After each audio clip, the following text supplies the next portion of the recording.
Hello, all you textual deviants, and welcome to another episode of Texting. I'm Mark Will in Taipei. And I am the Smyrna merchant, aka Smerdyakov, aka Tomek in St. Petersburg.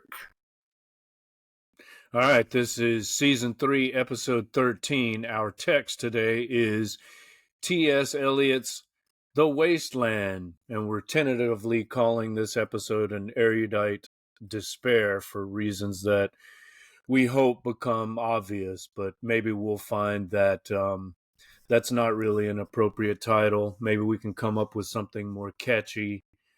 On this first slide, for those of you watching, you may recognize an image from what? Do you know what it is? Is it Pink Floyd? No. Okay. It's The Who. The Who, okay. The Who.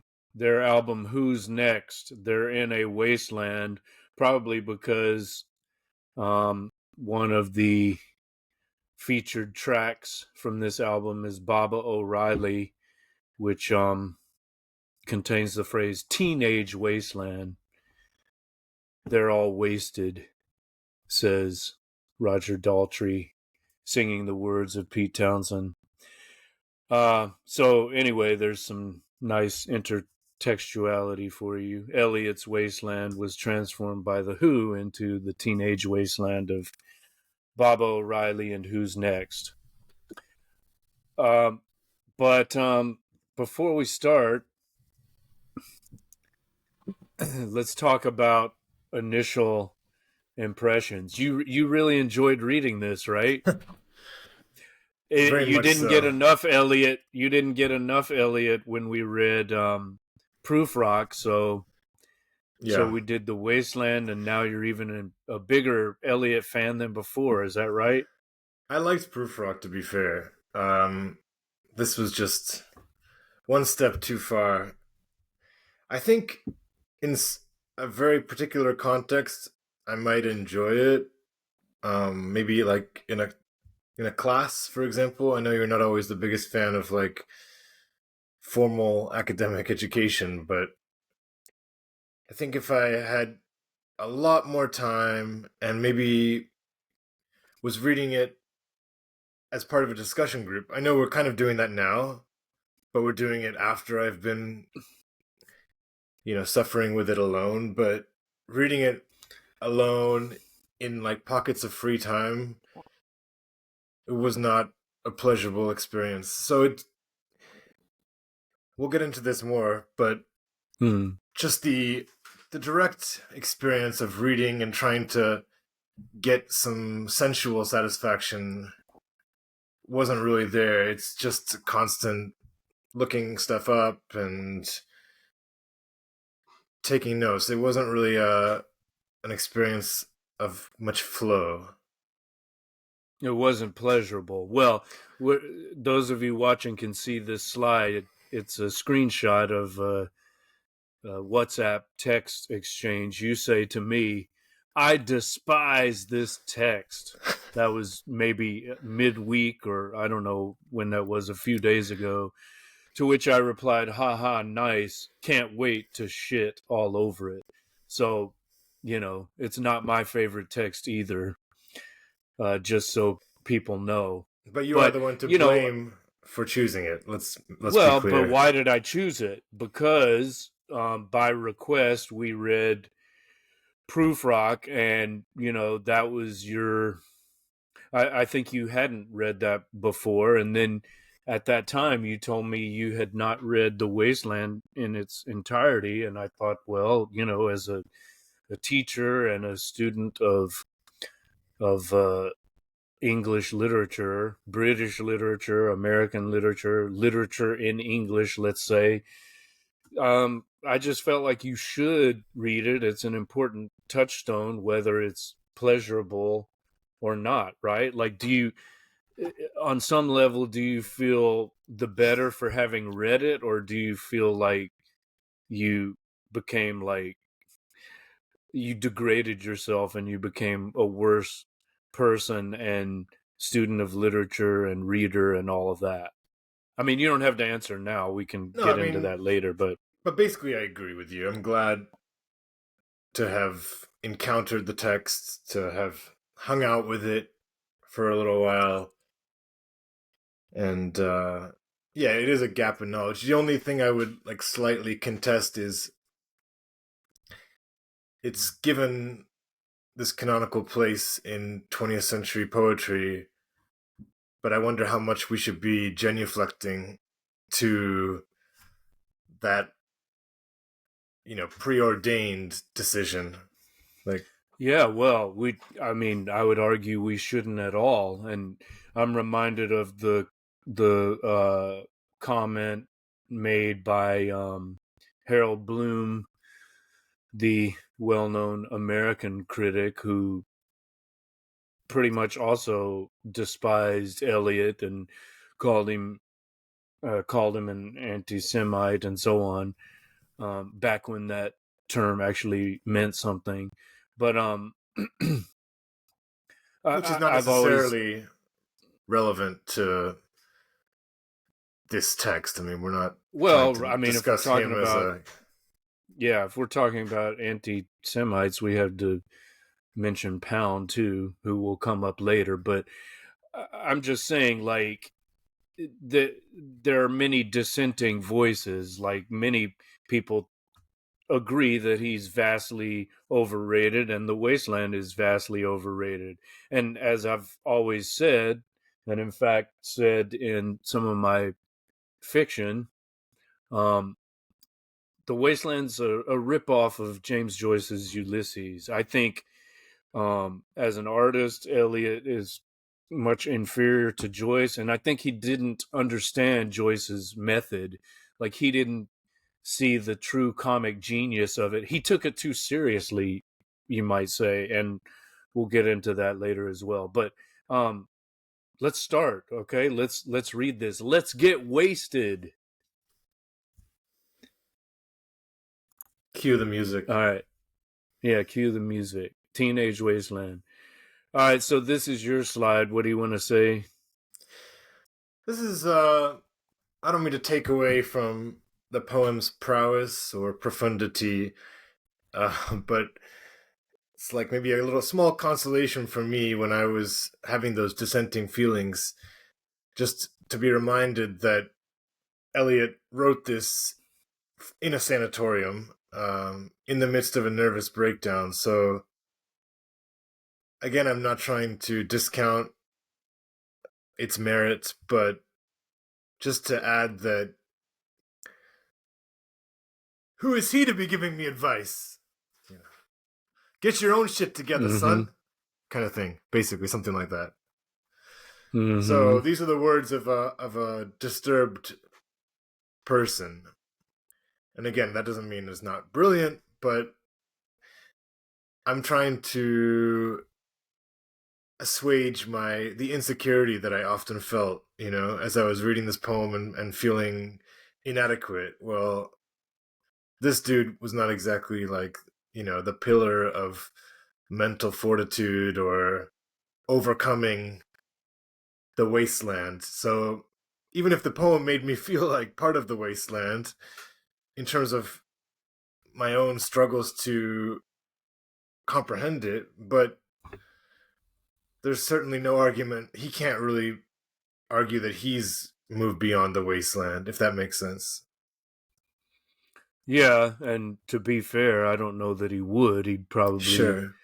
include himself amongst the wasted, but there's one thing, there's the work itself, the text itself, and then there's like the cult that's been built up around it and around Eliot the man, the writer, and I guess a lot of it is to be attributed to those new critics, those so-called new critics that, as Harold Bloom said, considered Eliot, Christ's vicar on earth. I think was the phrase that he used, and like every pronouncement he made was just considered dogmatic truth, and I think we would both agree that's nonsense. And why should we consider Eliot to be any more worth listening to than anyone else? Yeah, and just the only thing I would add to that is Eliot perhaps should be indicted as well for this kind of cult of personality, this Yeah. pedestal. And just to really briefly read a quote from Pound, that's why I was looking at my phone. It wasn't because I wasn't interested in what you're saying. But Pound wrote, "All men should unite to give praise to Ulysses." Interesting. I wasn't even thinking about that. But Mm-hmm. those who will not may content themselves with a place in the lower intellectual orders. I was thinking that he was writing about the wasteland, but now as I'm reading it, I guess I was taking it that though to be in that same kind of egotistical vault. So this idea of like a place in lower intellectual orders, people who can't handle stuff like Ulysses or the Wasteland. But it is funny that upon reading this, I realized that it's about Ulysses, which you just heralded. So it Well, probably is and pretty great. but I also just said that it's a that the Wasteland is a ripoff thereof. Like Right. it's a poor man's Ulysses in a greatly condensed version, right? And I would argue that Eliot, in some ways, completely misunderstood Joyce's comic vision. Eliot takes himself far more seriously than Joyce does, I would say. There's a pomposity and a erudition for its own sake, not like in Joyce with a comic and sometimes tragic or dramatic purpose. If you haven't read Ulysses, and I know you haven't, it might not make much sense, but You just outed me. yeah. Well, I think you confessed that before, so it's Maybe not we a can secret. discuss it on another episode, but I probably need more than Well, 2 weeks. that would be an entire season, but we'll talk about that another time. So, what else does this? What else do you want to say about this Nothing. slide? Like, did you Nothing. Just read to say the quote? that I Mm-hmm. did, but we don't need to. It's a bit wordy, so Okay. viewers can pause the slide and read it if they want to get a more specific clinical description of Eliot's breakdown. Yeah, there was something I looked for a quote that I read a long time ago, but I couldn't find it. Eliot said something like, "Every publication of mine is an event that has like media." He didn't use the word media, but basically he was admitting that every publication of his that came out, whether it was the Wasteland or the Four Quartets later or whatever, the Book of Practical Cats or whatever the fuck, there was always like an attendant media um, firestorm propelling it into the public consciousness, right? Like his supporters wrote copiously about it, and I don't know if there were like at that time if there were like, I don't know, TV interviews or radio discussions or critiques of it, but there was always like an apparatus, some kind of PR apparatus behind everything he did. He admitted this. I really wish I could find the quote, but he's basically saying that he's overhyped. You know what I mean? Like he became an establishment figure, and so it's like if it were in the current age, he would have like inflated numbers because he's on the good corporate algorithm, right? Or he has like the establishment backing. So when he became like the equivalent of a modern media darling or superstar, literary superstar. I mean, he's on Time magazine, right? On the cover of Time. He wins the Nobel Prize. So it's just like anything he published became greatly analyzed and praised for all the wrong reasons, and he just got far more attention than he deserved. He basically admitted that. So if anyone can find that quote, I'd like to see it. But I think it agrees with what we're saying here. So this is also your slide, disparate voices. What do you want to say about Well, now that? that we've kind of given some context, some background, which I hope hasn't jaded the listener or biased Yeah. them significantly against the poem, which obviously is an accomplishment, we can maybe just start talking about the poem, not necessarily for its merits, but just for its dominant characteristics. So, Well, one thing yeah. that stands out about the poem is its disparate voices. Um, Maybe this would be a good segue for you to mention its connection to Ulysses, unless you want to do that later. But yeah. Well, yeah. I mean, there's a kind of what's called uh, polyphony, multiple voices, disparate voices, as you say, many voices, or the Bakhtinian term would be heteroglossia, different tongues, different voices.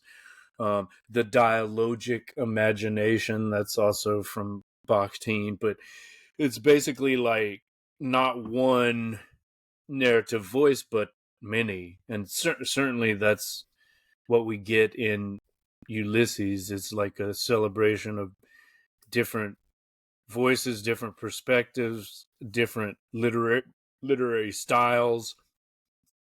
And in Joyce, in particular, there's this merging of the high and the low, like highbrow culture and um, vulgar lowbrow Which we culture. get a And lot in this, The Wasteland. yeah, but see, this is where I think Eliot misses the mark. Like he doesn't really understand lowbrow culture in the way that um, maybe he would like to think he does. Well, he seems very Um, dismissive of it, if that's okay, what you mean. yes, yeah, but also he doesn't understand it, because he's not he's disconnected from that earthy what Bakhtin again would call the lower what is it called? There's a term I always forget, but the material The lower lower, chakras, yes, it would be that, but the material bodily the lower material bodily stratum, something like that. In other words, the lower chakras, the place of the belly that digests food. It's also the area of the genitals, and um, the area of defecation and so on. All the life, all the naturalistic life processes take place in that lower material bodily stratum. I'll have to look that up because I know I'm not the Bakhtinian phrase. I'm not um, citing it correctly, but I think, as we talked about in Proofrock, he's disconnected from that. So when he tries to play cleverly with these lower forms, he's out of his element. He doesn't get it. He's much more comfortable in the Anglican church reading from the Book of Common Prayer or whatever. All right, so this is well, the your other thing I slide just wanted to too. ask you about that is Mm-hmm. from like my very Wikipedia surface understanding of Ulysses, you get to know the different voices, right? they take on like three-dimensional roles that you know who's speaking and you kind of get a feel for them, or is that wrong? Yes. Oh, absolutely. Yes. I mean, there's some parts which are more, let's say opaque than others, but you get into the flow of, for example, the stream of consciousness, the concluding section, the so-called Penelope section, when Molly Bloom is just um, uttering this stream of consciousness in the wee small hours of the morning. um yeah, she's all over the place, but we know we know it's her voice, and when she refers to other people, we know when she's quoting them. So Yeah, so I yes, just wanted to add that in this text, it's a lot more maybe jagged, abrupt. We're not necessarily sure who is speaking. Sometimes it's obvious, sometimes less so. But that's a very frequent and overt trait of the poem, is the and not switch up. and not in a good way. I mean, I would say for me, when I'm reading Ulysses, like I know there's something worth understanding there, or you could say the same like with Faulkner and his sometimes difficult prose, which also employs the stream of consciousness. You want to get at it, you want to Unpack it. read it to unpack it, read it 2 or 3 times, because you know there's some gold in there. With the Wasteland, often I'm like, okay, I don't know who's talking, and you know what? I don't care. I don't really give a shit. I'm not gonna look that up because I don't care. I don't feel like there's anything worthwhile to discover here. I'm just gonna keep reading, and if something makes sense later, so be it. But I'm not gonna look up everything because, frankly, I just don't think, you know, Eliot has the same bardic authority as Joyce or Faulkner. Sorry, I And I just think don't. that what you're saying like perfectly distills the question that was constantly popping up for me, is like, I did put in the work out of a sense of responsibility to the show, but you he's asking a lot of the reader, and to demand that, you have to in some way earn it. And yeah, how has he earned it for me in my life, besides that kind of reputation? Mm-hmm. Which is why, again, I would say studying this under a professor, I got quite a bit out of this one professor. I sent you a video of his. It might be cool to kind of name drop him, but he's a Duke University English professor named Victor Strandberg. And so yeah, he's made about 8 kind of 30-minute long videos on this poem, and I thought he did a nice job of explicating the poem in a way that was cogent and yeah, and engaging. So Mm-hmm. yeah, but I liked what you said. So what we're looking at right now is an early title of The Wasteland, which is He Do the Police in Different Voices, which I guess is a Dickens reference. Mm-hmm. Be one of about a million allusions that we'll be talking about today. And I think Pound deterred him from keeping this. I'm not sure. Well, that will be again another trope that we're repeating, is Pound's edits. But yeah, that's obviously a reference again to this myriad of voices that we will encounter. In some ways, that's a better title, I a like it better. Yeah, it's kind of got more like appropriate a title. a reggae feel or something to me, like Yeah, a yeah, Brixton, London. Yeah, right. oh, it's more urban. Maybe that should be the title of this episode. We do the police in different voices, Yeah. rather Okay. than the lame and erudite despair. All right, next slide says, what is modernist fragmentation? Oh my goodness, we're going to take on that big topic so early. Not necessarily, but again, just a small precursor to getting to the poem. So we've talked about the different voices, and Mm-hmm. also central to the wasteland is, I'm going to do a really crude job of explaining, and you can jump in afterwards. Is that we're living in a kind of post cultural space, post World War One, where things have literally and figuratively been exploded, and we're kind of left in a wasteland of fragments, where nothing is wholly. We no longer have a strong central narrative of myth or religion to all dip from. Instead, we are in a wasteland, and the poem reflects the age. So Mm-hmm. we're getting these different voices, but we're also getting these different fragments because we're at a point where we can't deal with unadulterated central message. This is like a reflection of our time, is to throw all these fragments at us. Go ahead.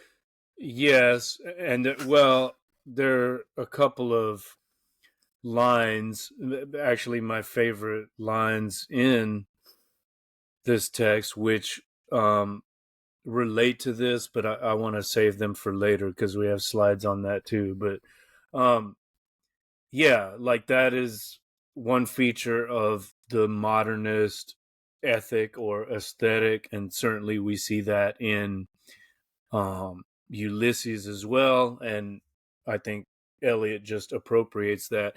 And Pound is an important character because he was friendly not only with Eliot but also with Joyce, and was a big supporter of Ulysses.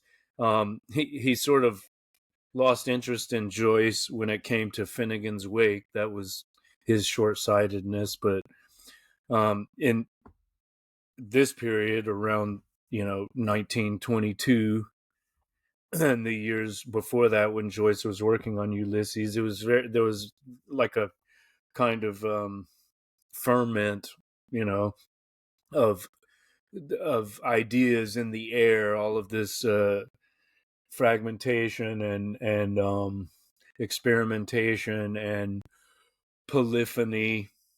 And it should also be pointed out that Pound was friendly with Yeats, who's kind of an earlier figure, but he like all of the big names in literature written in English, whether Anglo American or Irish, um, there's the writers all had some connection to Pound, or many of them did. So like he's in the middle of all of that, and his own work, although influential, is in some ways less But how are you influential linking that than. explicitly to fragmentation? Or because I Oh, mean, that's this just feels one of like, that's just one of the that's just one of the modernist yeah, I uh get you, I get you. qualities. But I mean, if you want to talk about Pound in his cantos, like to, stylistically, there are a lot of similarities with the Wasteland, for example. And I think maybe we'll never know how much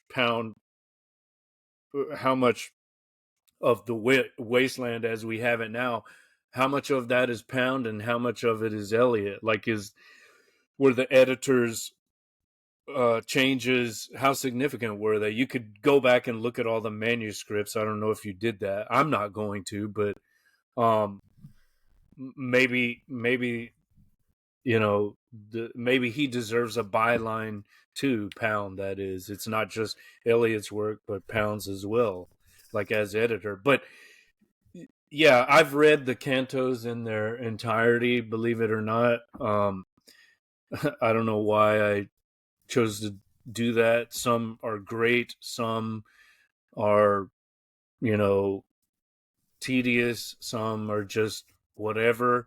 But as a whole, I mean, it's kind of like Neruda's. canto general. You have to take it as a complete work. It's kind of like I liken it to a mountain range. Like, how do you critique a mountain range, right? Like, there are parts of it that are majestic and beautiful, other parts that look like craggy, you know, um, blots on the landscape. A work like the cantos is, you can think of it in a similar way. It's kind of like a natural thing. Like, how do you judge it? It Mm. is what it is, as they say. So you have to Mm-hmm. take the good with the bad. But stylistically, you can see that fragmentation, like lines chopped up in strange ways, and disjointed narratives. Sometimes it's not clear who's saying what, and there's a multitude of voices and languages. There's kind of a Tower of Babel fragmentation in Mm. modernism, in Joyce too. It's like this heteroglossia, literally different tongues, multitude of languages. And to call back to our previous episode, one of the things that my dad mentioned enjoying about the episode was how you emphasized this cut up technique. Yeah. And that links, right? And I think Dylan read Eliot. So if we're talking Oh about yeah. Eliot's influence, obviously there's a connection there. Yeah, I mean, that that cut up technique originated with the Dadaists, and um maybe the Surrealists used it as well. I don't know that Eliot or Pound explicitly, like overtly, use that technique, but you can arrive at basically the same result without literally cutting up papers and Yeah, throwing yeah. I them just mean in together. terms of now I'm going to throw in a line from here. Now I'm going to throw in a line from here. So, Exactly. Yeah. Yeah, there are many ways you can do it. I was just like, I know Bowie explicitly used that technique because he knew that Burroughs did, right? Like, Burroughs would have various texts, and he would literally cut them up and throw them together. I mean, right, it's a right. You're talking literal cut about up. the actual activity, right? And I'm just Right. saying this has that kind of feeling of, Absolutely. Absolutely. And that's one of the qualities that I mentioned I appreciate in yeah, some yeah. ways. Hmm. I just don't think he's the best practitioner, Eliot. Like, it's kind of a neat trick that he thinks he learned but he didn't really master, maybe. I don't know. Or maybe he's just not our cup of tea. Yeah, Like, exactly. That's fine. I mean, and and what I mean by that is just that, right? We may have different heroes, different aesthetics that excite us, and yeah, I don't yes. think either of us are on track to want to become good Anglicans. No. No. Or cat lovers, or whatever he got into later, tall girls. Actually, I'm okay with that, but all right, let's get into the text itself. This is the epigraph. um I read that originally he wanted to. Are we going to talk about the title? Oh, well, I thought you already did. No, we talked about the alternative title, but I do feel like Uh-huh. just we don't have a slide for that, but just the wasteland. It's Yeah, obviously very three evocative. words, three words. The waste land, not two, for reasons. I mean, why is that important? Like, he continually stressed that. No, it's three words, the wasteland, because sometimes reviewers would call it Right. wasteland, or uh, you know, waste and land as a compound word, no space between. Why does that matter? Or does it? Or is that I'm not just part of sure, his like, erudite despair? what are your thoughts? I mean, I I think guess I it don't. adds a little bit of gravity. I think I don't care, but yeah, maybe the wasteland is more attractive to the eye than the wasteland. And yeah, and it just gives a little bit more, as I said, weight to each word, right? It's like Mm-hmm. you could Yeah. say that tasteless, right? It's like you're emphasizing the individual components, whereas when we put a word together, it kind of sometimes maybe yeah, it dissolves the power. It's almost like newspeak or something, you know? You've like taken two words and forced them to become one thing when he wants to really emphasize that maybe or maybe it just makes you look at a word that you're familiar with new eyes. Um Yeah. but There's kind of a Verfremdung effect, an alienation effect to make you reconsider it. I don't know. I mean, I didn't think too deeply about it, but he at least considered it you know what? important, This is apparently. random and doesn't go Mm-hmm. with like the kind of lecture format that we've taken so far, but just a thought that came to my mind. When you asked me about whether I had read The Wastelands, and I thought I had encountered it, and now I'm realizing that what I thought was The Wasteland was like something from The Great Gatsby, I think. There's the part where they're driving on the freeway or something, right? Mm-hmm. Does that ring a bell? Is there some kind of scene that might correlate with an idea of a wasteland? I'll have to Mm, look it up, but I'm realizing now that for many years I may have been somehow like conflating these two. okay. But I will follow that train of thought later. Okay. Let me know and I'll Yeah. put it in the show notes. I Okay. mean, that would have been published after the Great Gatsby would have come after the Wasteland, right? So maybe the characters allude to it in some way. I It's mean, yeah, my possible. my first like really fast yeah, the Great Gatsby talks about Valley of Ashes, Okay. and that's what I'm thinking of. And it's like Hmm. he talks about well, this article I'm seeing, the wasteland and the Great Gatsby both portray this dusty vastness where nothing thrives. The old forgotten billboard with the looming eyes of Dr. T.J. Eckelberg is Ah, seen as yes. an old forgotten god, a god who has no place in an emotionally dead society. Hmm. So I think Yeah. maybe my teacher at the time might have been like describing the Great Gatsby that way, Yeah. and maybe linking it to the wasteland. So Well, I anyway, mean, at, it would have been what all of the young hip writers of the time would have read. I mean, that was the poem, The Wasteland. So I'm sure I know Hemingway read it, and um, so why wouldn't Fitzgerald as well? I'm sure he did, and he probably, his Valley of Ashes is probably colored in some way by Eliot's Wasteland. Makes sense. yeah, All right, so that's we start. 1925 too, by the way. So So just that's 1920. So yeah, exactly. It's like right in the heart of all just that. yeah. So exactly, it's part of that. This was an important cultural touchstone in the Roaring Twenties, the Jazz Age. Hmm. And maybe that's an influence too. Like there's something kind of jazzy. But again, like is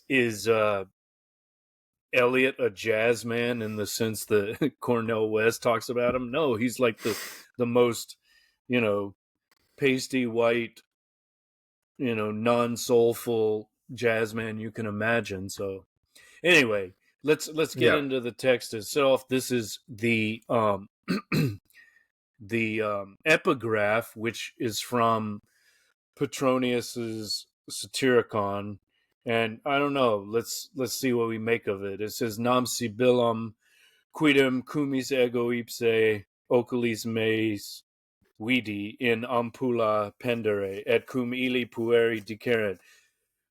Sibula T teles respondebat illa apotane in telo." So it says, "For once I myself saw Sybil at the Sybil." right? The prophetess at Cumai with my own eyes, hanging in her cage. You know, you go see the Sibyl at the oracle and she's hanging in a cage, or some say it may have been a basket or something. And Or I when the read boy, jar as well. okay, well, I don't know how she's going to fit in a jar, but anyway, Because she's she's shrunk. She's shrunk to such an extent. okay. And when the boys um, asked her, Sybil, what do you want? She responded, I want to die. So why does he pick this? I was going to say before he considered the horror from Conrad's Heart of Darkness, and he ends up.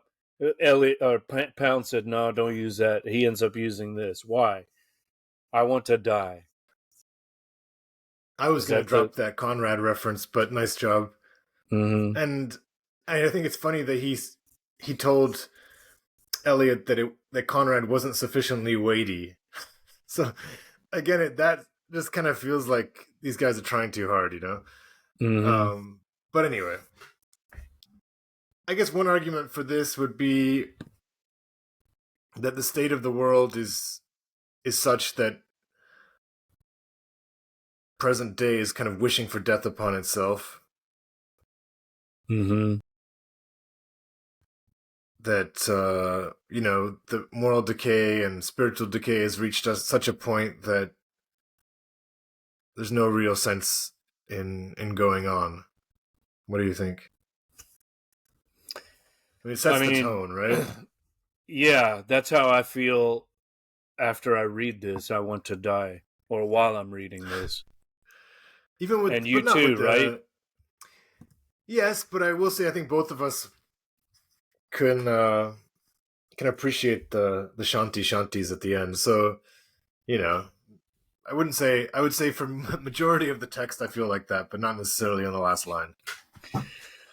Apotane intelo, I want to die. It's sufficiently weighty. I Yeah, mean, exactly. what's the? How does that relate to the wasteland? When you find yourself in this place of spiritual desolation and maybe also physical desolation, that's what you want to do. You want to die. You're so miserable. Yeah, yeah. Okay, great. Glad we sorted that out.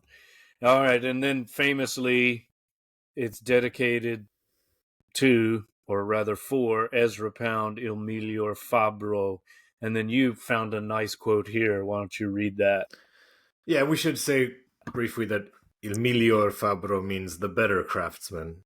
Yeah. Uh, although many would say that Eliot was kind of using it almost in like a consolatory way because he knows he's Mm-hmm. about to become top dog with this poem. But yeah, Mm-hmm. Pound sent a text message. Oh, no. Pound sent a telegram.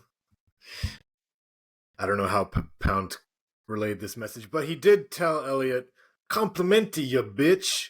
I am racked by the 7 jealousies." So I did appreciate that this term, that referring to your friends affectionately as bitch, because I do that, Mm-hmm. um, is something that, you know, has been going on for some time. But it's funny how he wraps this like kind of low culture expression with all these other more highfalutin terms, just in case you might worry that he's not erudite, right? So first he drops the complimenti, and then I'm racked by the 7 jealousies. But it's a nice turn of phrase, Maybe and I think it's an important. Pound's The the last thing I just want to original say really rapper. quickly is just, yeah, the last thing I want to say is like I think it's an important moment in a friendship, especially a male to male friendship, when you can Mm-hmm. start calling each other bitch. You know, like I just recently introduced it to my conversations with Carlos, and I wasn't sure like how Mm-hmm. he took it, but like he flowed with it, you know. And I think like once you Mm-hmm. can start calling your friends bitches, like it's a good thing. So it, yeah, Yeah. You take it to the next level, the bitch level. yeah. Hug it out, bitch. Yeah, but you got to be able to like take that. It's the whole like once you start ribbing someone, you know that you guys can be friends. Mm-hmm. Got to get rid of that Well, formality. a couple of things is Pound the original rapper. He's the first one to use bitch in this way. Biatch, biznatch. Yeah. Um, Also, this phrase Emilio or Fabro, that's from Dante, and Dante used that to refer to another poet, Daniel Arnaud, I think his name was.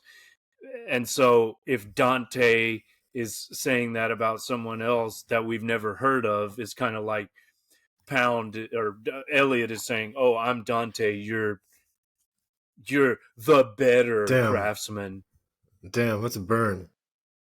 You see what I mean? Yeah, no, I get you. So yeah, Savage and burn. again, that's just another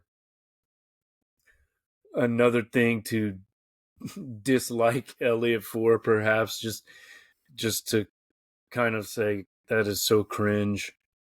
But I don't know. I don't know how I feel about it. I just like complimenty you, bitch. Yeah, that's the part I like Complimenti's a too. nice word too. Yeah. Has a nice sound to it. All right, let's get into part 1, which is called The Burial of the Dead. And this phrase, of course, is from the, Book of Common Prayer, the order for the burial of the dead.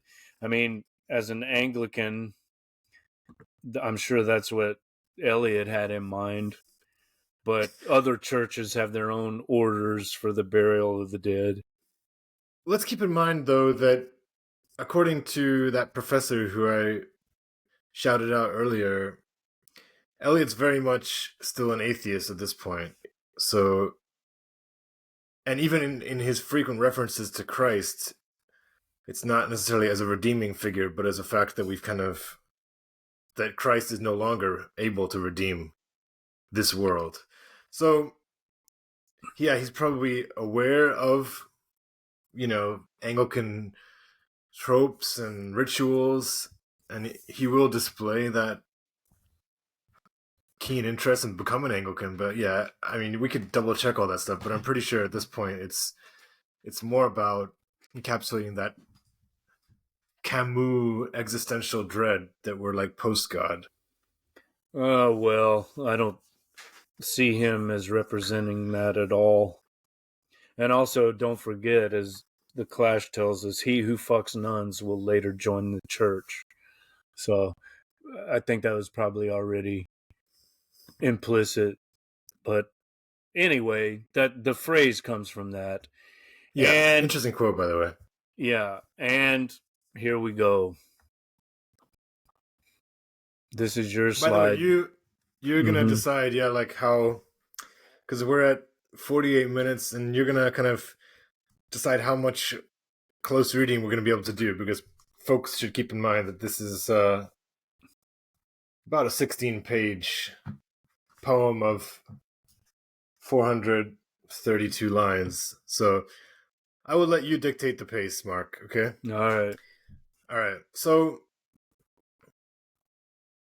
I've put a Chaucer quote above, and you probably know that, well, it's just going to be nonstop illusions, but this opening, which is very famous, April is the cruelest month, and actually I've done a disservice by using this picture because breeding should certainly be highlighted as well, as many critics, and I think Eliot himself was always keen to point out that it's not just April is the cruelest month, but it's April is the cruelest month breeding. But anyway, Canterbury Tales, seminal text for non-English majors by Chaucer, starts with some Old English. Do you want to read those two lines? Middle English, not Old English. Middle English, okay. Can you read those? You'll do a better job than I will. Walnut April with the shore sota, the drocht the march hath perset to the rota, and bathed every vein in switch liqueur, of which vertu engendred is the floor. When Zephyrus ake with the sweat of breath, and spirit hath in every holt okay, cheers. The tender crappas and the youngest son hath in the rum as half a coursey run, and smaller follows mock and melody. All right. Yeah, so Chaucer being the first rapper, clearly, and that's the same language that Jabberwocky speaks in. No, but anyway, um, so a simplified version of these first two lines from Chaucer is when April with its sweet showers has pierced the drought of March. Is it drought or draft? Drought, I think. Okay. Drought. Then people long to go on pilgrimages, and then we get the narratives of those. But I can't. First of all, I the, can't believe you cut me cut off you in the off. middle of my recitation of the prologue. But I just wasn't sure how long it was going to go on, and I thought you wanted me to subtly. no, Okay. um, he's actually inverting Chaucer here, you could say, because Chaucer's point is that Well, that's really. my whole point. Let me get into this. Yeah, yeah. Oh, okay. So Chaucer is celebrating spring as most of us do, is the natural inclination to see spring as hopeful. We're finally over this winter dreariness. Nobody feels that more acutely than I do living in Russia. So spring is life again, right? Rebirth, redemption, all the re-words. Mm-hmm.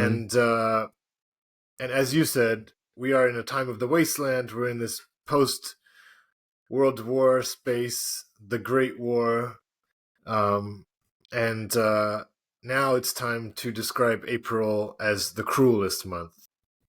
Sorry, Yeah. but yeah.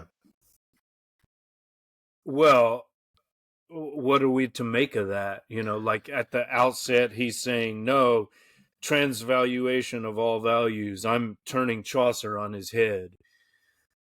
You know, in his vision, the drought of March is pierced to the root by the showers of April.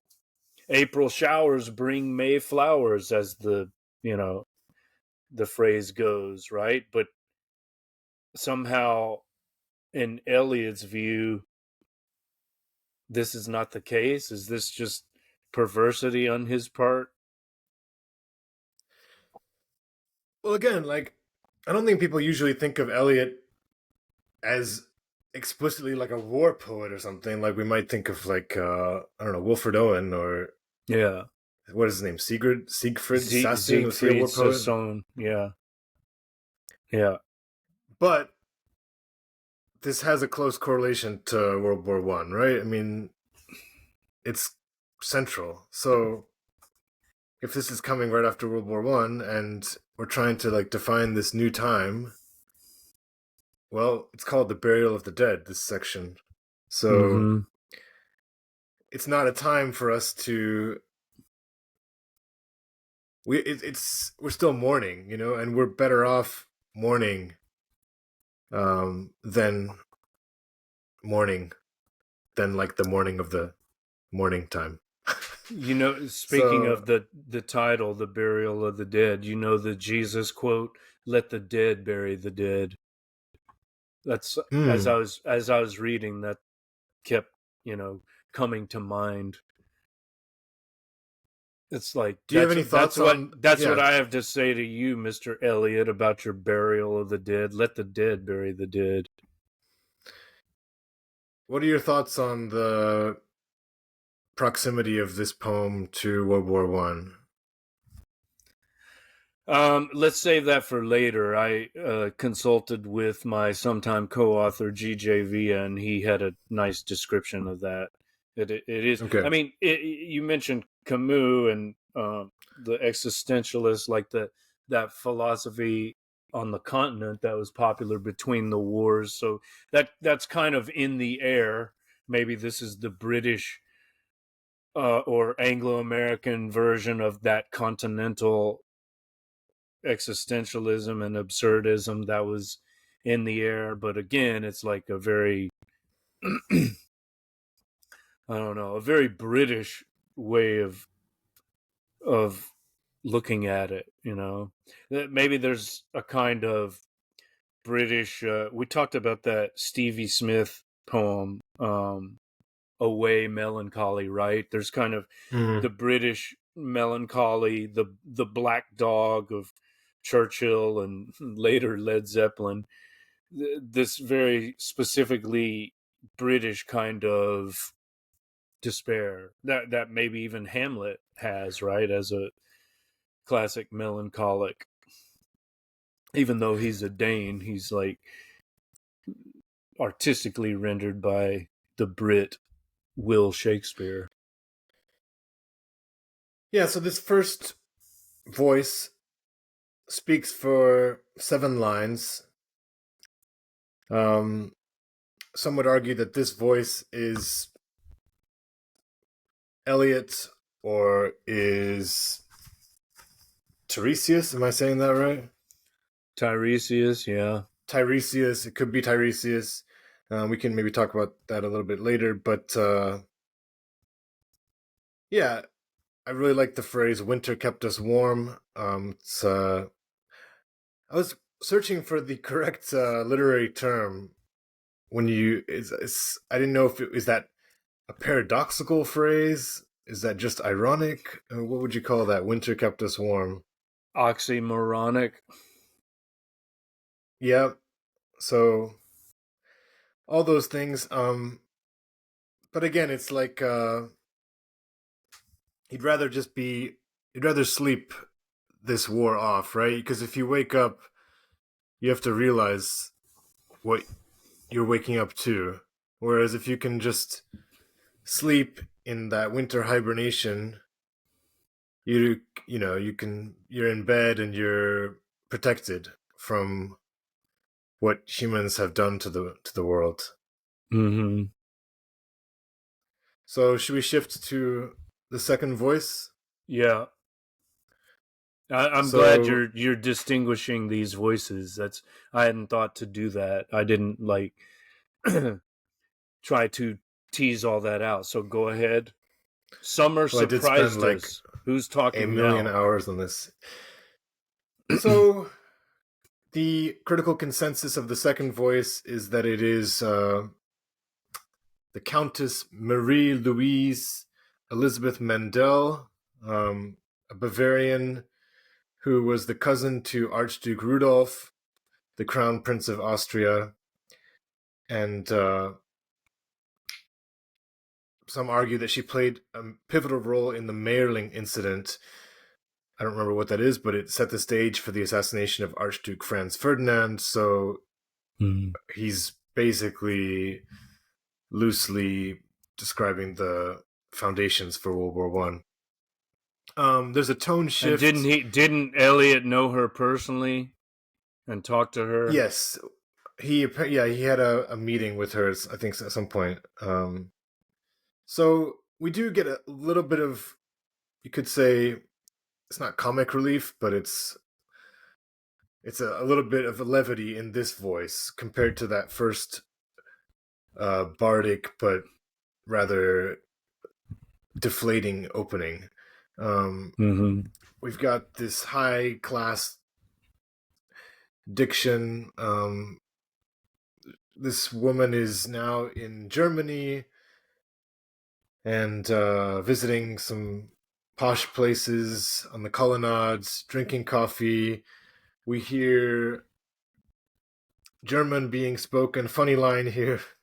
Bin gar kein Russin. I am not Russian at all. Stamm aus Litauen. I come from Lithuania. Echt Deutsch. A true German. Just found that funny a little bit. That's one of the parts that always annoyed me. It's like, what the fuck is this? Yeah, I mean, I read that this is supposed to just imply that we're overhearing stuff, like what she might be overhearing in this kind of cosmopolitan vibe environment. So, and then the last 2 lines of her sections say, "In the mountains, there you feel free. I read much of the night and go south in the winter." It's up to you how much time we spend on this. On this part, as little as possible, Yeah. but yeah. Okay. All So right. Yeah, so moving to the next slide, I think this is a key phrase. Forget about all the Son of Man and all of that, but just this specific phrase, a heap of broken images. I mean, it could describe the whole poem, the entire wasteland. It is a heap of broken images. There's reference to, we already talked about fragmentation, and at the end there's a specific line about fragments, which is, you know, probably my favorite line in the poem and maybe in all of Eliot. And this is related to that. And this is one of the parts that I really like. And I like this aesthetically too. I like the idea of a heap of broken images, but I fixate on this phrase because, you know, it's literally the result of iconoclasm. If you look at that word, you know, etymologically, an iconoclast is a breaker of images. Iconoclasm is the breaking of images or icons, right? Religious icons. So that it's like a heretical act to destroy icons and images. Yeah, And we know that's why Muhammad got hella pissed. yes, yeah. Peace be Well, but upon him. there were Christian precedents to that, you Yeah, know, yeah, yeah, sure, and sure. Jewish as well. Like you're not allowed to try to Moses, represent. right? Well, you're not allowed to represent God, or you know, like all of these images of saints and so on were considered a form of idolatry. So like it refers, or to me, it references the cycle of, I don't know, reverential, I guess like religious cycles, you know, like it comes out of nothing, then a god or a religion appears and is worshiped, but then is overthrown by um, non-believers or people with different beliefs. And I mean, it goes back to even pre Abrahamic religions, right? Like what's his name, Akhenaten, the heretic Egyptian pharaoh who erased from the hieroglyphic carvings like all reference to gods other than Aten, the sun disk, right? He pissed off all the Egyptian priests who worshiped all those gods, right? But he only worshipped the one god, Aten, the sun disk. So he was like a forerunner of monotheism. In fact, according to Freud, that's where Moses got the idea from monotheism from Akhenaten in Egypt, who had this, you know, strange um, focus on only one god. Everything was polytheistic before that, but Akhenaten was like only interested in the sun disk god to the exclusion of all the others. So anyway, But that bringing it back, are you yeah. saying that? But Eliot is presumably mournful, right, about the fact that the central beliefs have turned into these broken images. Yeah, but he wouldn't have a poem without that, you know. Like maybe Sure. he longs for that kind of unity or faith or certainty or whatever, but it's in the wasteland that's not possible. So that, you Hmm. know, again, I like this aspect of it. When I think about the heap of broken images and the fragments later, I start to feel more, I don't know, I warm to the idea of the wasteland. Once we get past all this nonsense about the Countess of Bavaria or whatever the fuck she is, and There's no his, doubt that there are a lot of great lines of yeah, poetry in the texts. yeah. So that's I a, think mm-hmm. I was just gonna say I was explaining the like our thumbnail designer Rich asked me to give a very brief synopsis of the poem to kind of inspire his art, and I quoted the first line of this section. You know, what are the roots that clutch? What branches grow out of this stony rubbish? Mm-hmm. So for somebody that just wants a feeling of what this poem is conveying, it's, yeah, what can grow out of this stony rubbish. Yeah. I also like the last line of this section. It's quite a strong image. I will show you fear in a handful of dust, but I guess we're gonna come to that. So I'll let you Yeah. work with Well, this a little bit longer. as you were saying that, I just thought of a precedent in English poetry for this. Of course, it's Matthew Arnold's Dover Beach, right? We are here as on a darkling plain. So Eliot's Wasteland is kind of like that existential landscape of Matthew Arnold's Dover Beach, which I don't think Eliot probably never acknowledged that. There's probably no reference to that, but in some ways, Dover Beach is a better poem than this, right? Like you could just read that much shorter poem and get the same basic idea, right? In a much less fragmentary, more I don't know, Mhm. traditionally correct or metered poem. Conventional. Yeah. Conventional, yeah. Okay. Are we Yeah, here's your handful of dust. Yeah. It's interesting in a way. It's also kind of oxymoronic to say that, well, on the surface, to think that you would be afraid of a handful of dust. Mm-hmm. So that's kind of intriguing.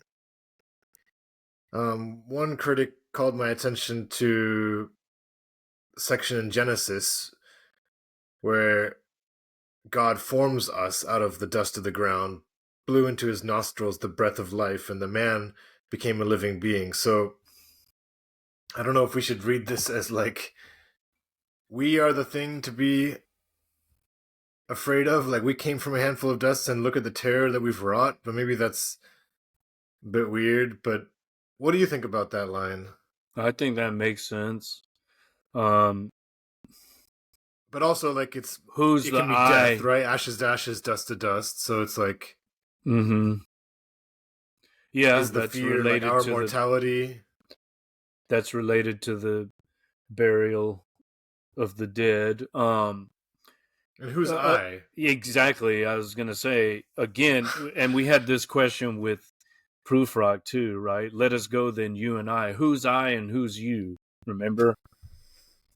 I'd rather go back to Proofrock. Just that Yeah. quick reference makes me prefer that landscape to this one. But then again, this is a wasteland, so it's not to be expected that this is a bed Mm-hmm. of roses. Um. Okay. Do you want to move to the next Is section? it roses or before we get to the picture of the flower, we've got this slide. There are several references to Richard Wagner's Tristan und Isolde, which connects to the Holy Grail. Wagner was interested in Celtic myth and some of his German, um, music dramas, as he called them, basically operas. They relate to the Arthurian legends. You got Tristan and Isolde, you've got Parzival later, and Parzival is also alluded to in the Wasteland, but I don't know why this is included. I mean, it's kind of interspersed into the text. You've got um, the lovers longing for each other. I guess maybe because it's like an impossible kind of love, so it's a love that doesn't um well, it ends in a love death, literally. What's Yeah. a Liebestod. Um, so it's the kind of love and um, sexual relationship that doesn't have a happy ending. It concludes in, tragedy, an Od und destruction. Leer das Meer. Yeah? Yes, Empty and desolate is the sea, I have as a right. translation for that Yeah, last line. yes. Yeah, so the sea can be a kind of wasteland too, where one can drown. Yeah. And there's another callback to Prufrock. Remember? Shame. Towards the end, right? The Yeah. section. Yeah. Till I remember the sirens. human voices wake us and we drown. Mm. All right, there's the flower in question, the flower that can't grow in the wasteland. Tell us about this. Not the This is the cinnamon girl, but hyacinth, the right? hyacinth girl. Yeah. Who's the hyacinth girl? Is that Marie or some other female protagonist? Or is it I don't think this is Tiresias? Marie anymore. I think we're Is it definitely in like a Tiresias more and his feminine identity It's a very strange persona? section. I mean, it's sort of like a romantic garden scene at dusk. I mean, you gave me hyacinths first a year ago. They called me the hyacinth girl. Yet when we came back late from the hyacinth garden, your arms full and your hair wet, I could not speak and my eyes failed. I was neither living nor dead, and I knew nothing. Yeah, it's all pretty opaque.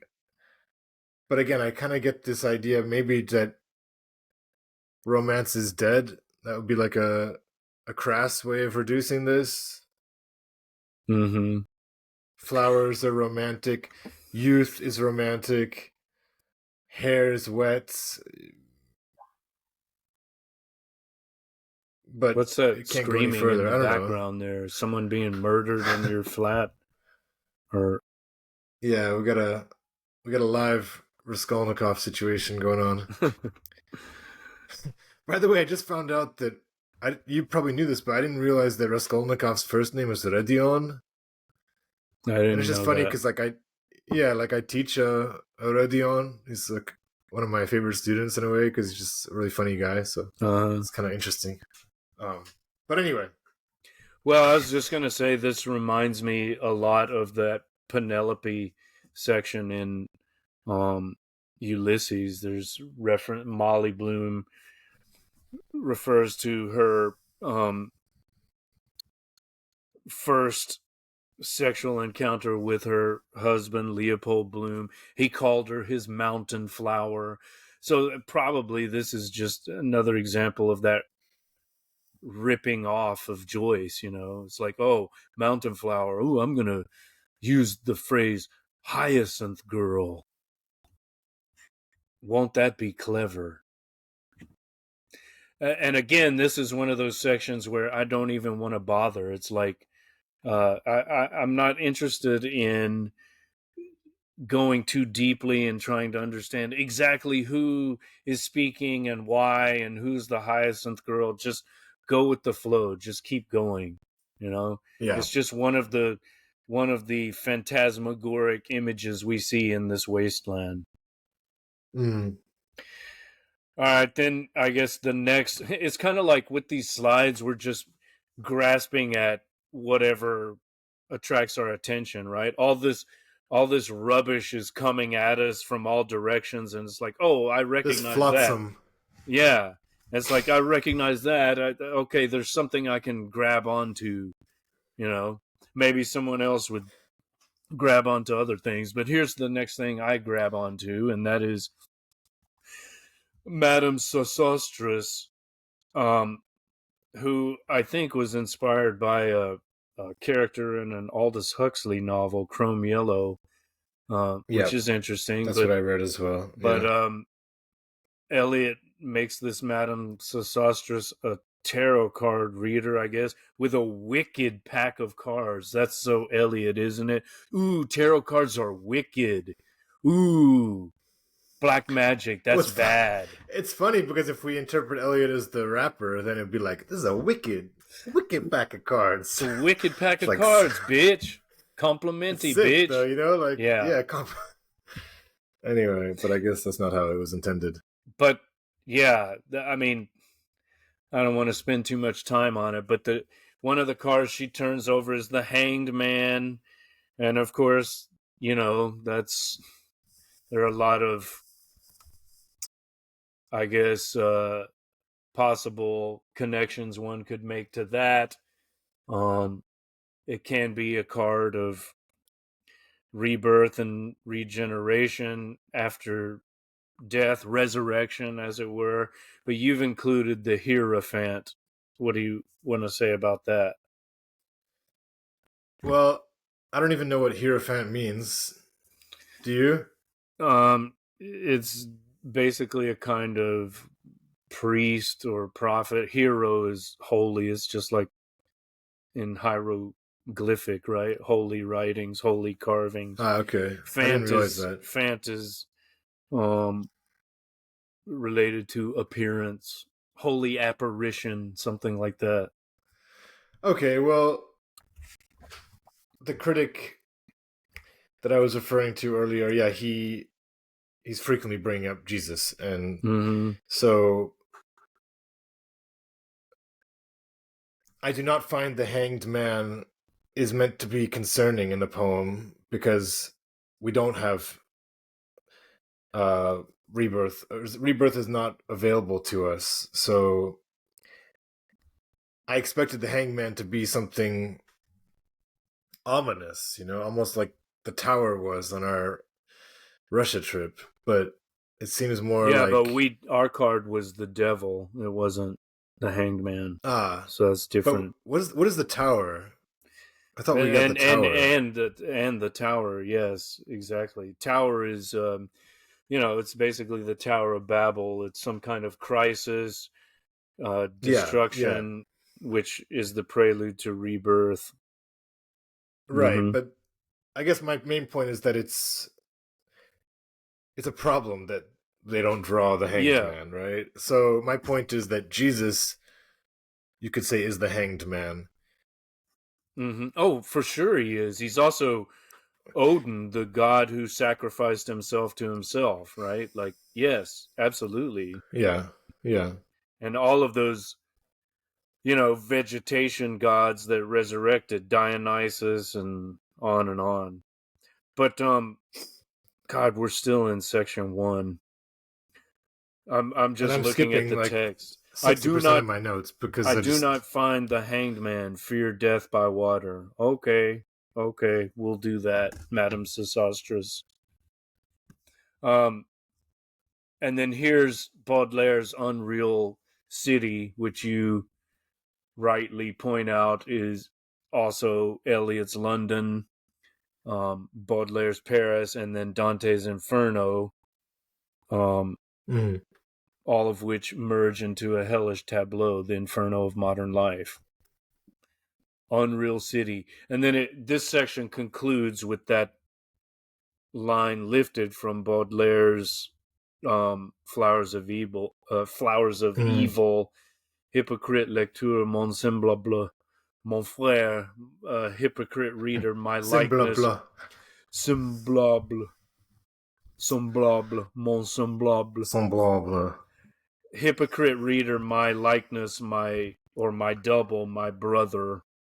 So here's the you that we mentioned before in the handful of dust. I will show you fear in a handful of dust. Maybe this is Eliot addressing the reader or whatever. Many possible interpretations. And I think it's just kind of important to reiterate that London is like the constant visual confirmation for Eliot that the world's gone to shit. And, he talks about the crowd flowing over the London Bridge sighs, short and infrequent, were exhales, and each man fixed his eyes before his feet. So you've got a But very this image of London is not necessarily new. You remember when sure, you took your trip to the Big Smoke, and I read that poem by Blake yeah, called London. Blake's London, Yeah. sure. Dickens's London is grim. Yes. Yeah. Um, So the Big Smoke has always been a shithole. It wasn't just after World War One. yeah, exactly, and that's I think one of my criticisms of Eliot is that he like wants to make this like the defining moment in history that we've lost that purity, but Mm. It was never the there. time of Yeah. yeah, and especially like the Industrial Revolution definitely predates this, right? And that's when a lot of the most egregious examples of urbanization appeared in Russia as well. So, but I don't want to again downplay the importance of World War One, but Mm-hmm. another very striking couple of lines in this section. Again, we're at the last section of the burial of the dead, Mm-hmm. and the speaker says, "There I saw one I knew and stopped him, crying, 'Stetson! You who were with me in the ships at Malay! That corpse you planted last year in your garden, has it begun to sprout? Will it bloom this year? Or has the sudden frost disturbed its bed? Oh, keep the dog far hence, that's friend to men, or with his nails he'll dig it up again." But the part, I mean, the idea of planting a corpse, very kind of grotesque, and Yeah. yeah. Well, What did you that's make of that? Any of what. those images? Did Well, any of that's those a stand out for you? that's yeah. It just reminds me of those vegetation gods, of which Jesus is one of the later manifestations, right? Or like Adonis, it's a seasonal god that dies every year and then is reborn, just like the seasons Yeah, but this themselves. is way more macabre than that. I mean, you're planting a corpse, Sure. Yeah, I know. so It's just a very literal modernist rendering of that ancient myth, you know? but I see it as more like I don't know, just a characterization of like dehumanization more so, like just Or like like such a flippant way to treat. vampirism or zombie. It's like a zombified kind of mentality, almost like And a. just like a complete like apathy in a way to like you're like joking about the dead guy in your garden. Mm-hmm. So it's like, I mean, how many people died in World War One? I don't know. It's like, I think 15 million. Yeah. I mean, But I'm just annoyed by annoyance is like a common theme here, but it's just like, and we talked about this in Proofrock too when we discussed that, but like, what's the point? He's talking to someone named Stetson. That's like an Anglo name, right? You who were with me in the ships at Milai. Like, why does he throw in that ancient Greek reference there? Like, what's the point of that? Stetson well, wasn't there. my cute little margin note calls this the cyclical nature of destruction. So it's like Okay. pointless savage war has been going on for time immemorial. Okay. I take it back. It's brilliant. Um, No, I'm not saying no, that. I I'm know, I just know, I know you're not. I just yeah. so with these unreal cities, this is Baudelaire's Unreal City. Later, let me see where I just had it. Now I lost it. Okay, we said London, Paris, but also there's mention of Carthage and then Jerusalem, Athens, Alexandria, Vienna, London again. Like it's any modern city can be the unreal city. just like all of these voices, uh, polyphonic as they are, can all be considered one voice. So all of these Unreal cities, all of these different cities are the allegorical Unreal city. But And what is what the do Unreal? you Is think the of the Unreal word? city Yeah, the what is wasteland? unreal? Yeah, is the Unreal city the wasteland itself? Like, so each Unreal city, each modern metropolis is itself also a kind of wasteland? I mean, I'd say yes. It'd I have mean, to I be. wouldn't. I'd say that's like too cynical again, and like I don't relate enough to Eliot's cynicism. If I was a much more cynical person, maybe I'd be like reading this poem and be like, yes, yes, this is it, this is true. But like, I don't feel that way. Like No. I live in a beautiful city, and like I love London. It's got its shit, no doubt. It's got its projects, but again, like he's allowed to have that experience. And if you're living in a post-war time, if it's really, and you're not just maximizing it as an opportunity to write a poem, but you really are feeling this way, then fair enough. Like I'm not mad at Blake for sentimentally decrying what happened to London. So there's no doubt that there's truth in that cynicism too. And I'm sponsored by Zoloft, so there's that. All right, we're almost an um hour and a half in, and we're still mired in section 1. yeah.